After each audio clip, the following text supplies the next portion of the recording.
What's going on and welcome back to the channel. We are back in the garage to put on the exhaust to the RTR Spec 2.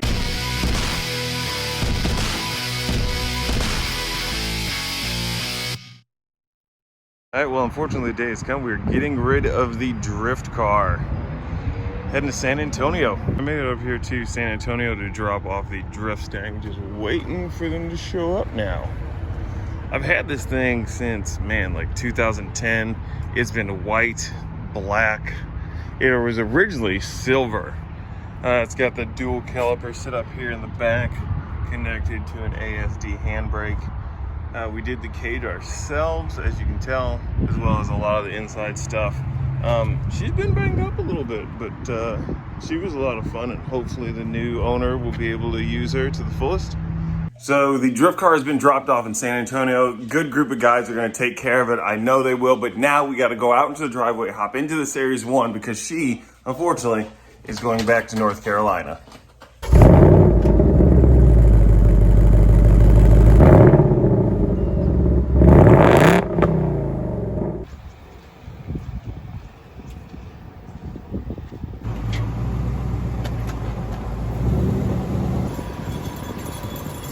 Series 1 is gone, loaded up onto the trailer and gone. Let's go ahead, hop out into the garage and get started on the exhaust. There are mid pipes for the long tube headers from Texas Speed. We're gonna go ahead and put those on. I have the mounting hardware here for it.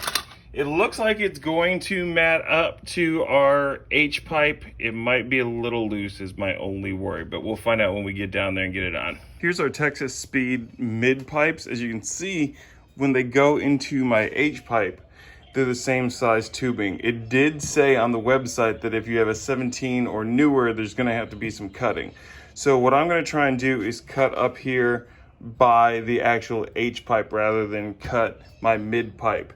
I know these lines aren't the straightest. I can visualize it, clean it up, but I'm gonna try and cut on this because this section is what went into the original pipe on this side. So hopefully we'll be able to clean everything up. It'll look good and we can weld it into place. After a few passes with the cutting wheel and the grinder, we have one side down here to where I believe we can do a moderately decent weld around there to get these two in place. I'm not a huge fan of the way this steps down like this. I probably should get a fatter pipe all the way through, but I am still trying to connect to the back with the stock piping so we can put on the RTR exhaust. Worst case scenario, it sucks that we have to grind it off and then just buy a new X pipe. Here we go, both ends cut, lined up the way they need to be. I actually got them even. Go me. Okay, now we just need to see if we can get this welded up.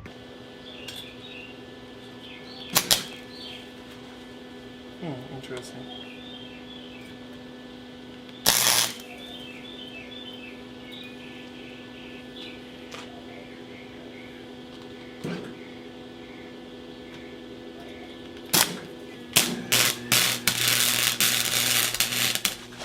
Shit.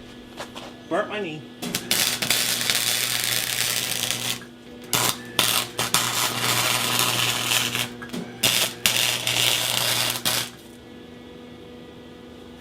All right, that's about as much as I'm willing to butcher this thing. Okay, well, here is the part where I open it up for everyone to roast me in the comments. Here are the welds that I did. I used a flux core welder. It can also be used as a MIG welder I got from Harbor Freight. I got no experience doing welding before. Drew and my brother Max have always done all the welding for me, and I wanted to try it. I got some sections that are way out here where they shouldn't be. I will say this, I have plenty of pipe randomly laying around my garage that I could have practiced with, and I probably should have done that before starting on my brand new $800 exhaust. I don't know, I have a feeling that there's gonna be some gaps, some leaks. I guess I'm just gonna have to hand it over to Drew to take care of. Nah, we'll see. But for my first time, I didn't die, so there's always that. So I have my headers in, I have the mid pipe in as well. Everything in here. Go to put on my stock pipes here, and we seem to have a bit of an issue. So when I cut this Oh yeah, I also put some exhaust tape on there because I really didn't trust my welds. So when I cut that, I base it off of what goes into the stock pipe. So when I did that, I should have gotten under here and measured, because I'm now like 6 inches short, 5 or 6 inches short of being able to get this pipe that used to go in here. So, yeah, that's where we are right now. All right, well, here's our new to us 2020 Mustang GT exhaust.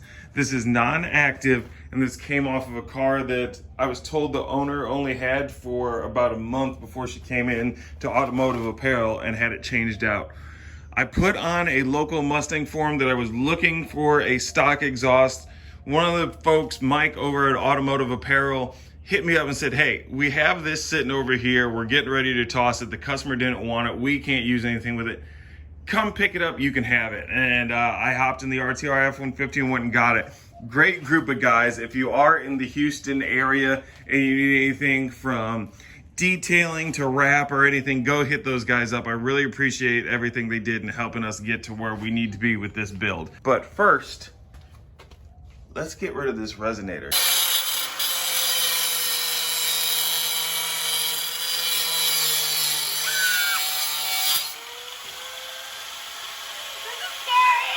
No, it's not. Ow.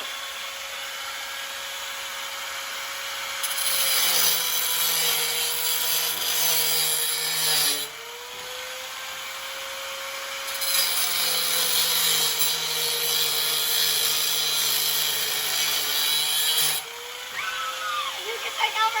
We've got our resonator added to the junk pile, and we now have our exhaust and pipe free from it.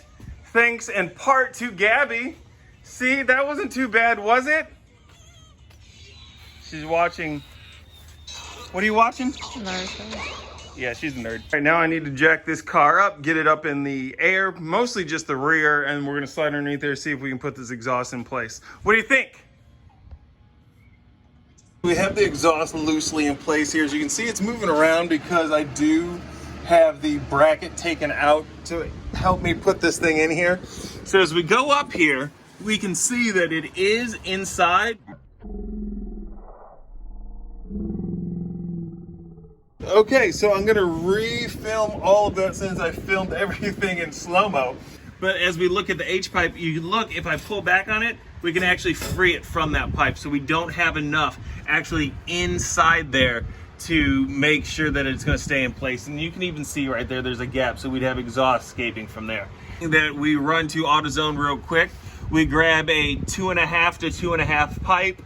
I chop it right here at the straight section, and we mount it in there and strap it down.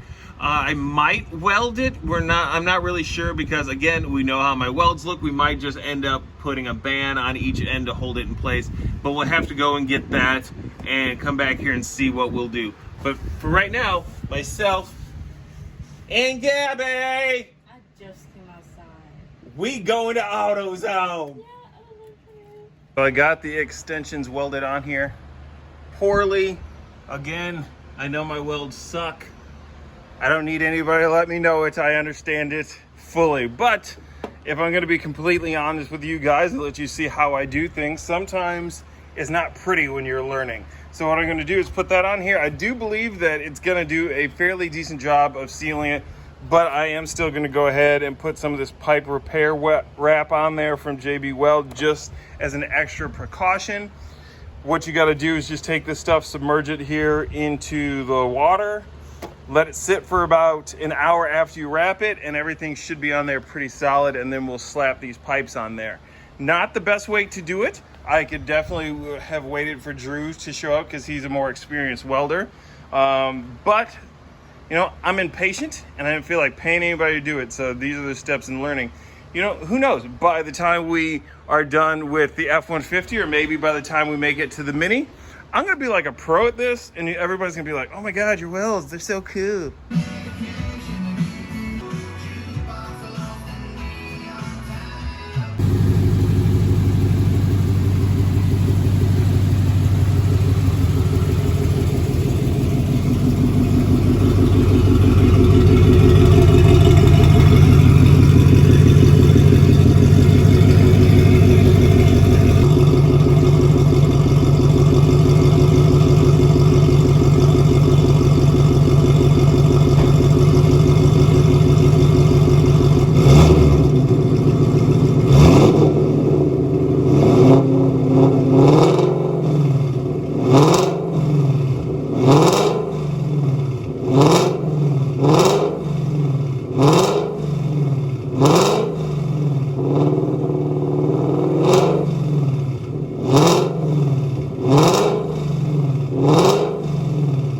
so we got the exhaust on the car. Everything's buttoned up. It sounds fairly nice. I mean, it'll probably sound better if and when we do get a valve axle back exhaust on there. But, you know, we got a few other things we need to take care of before then. In the next video, I have a little bit of an oil leak that I gotta fix.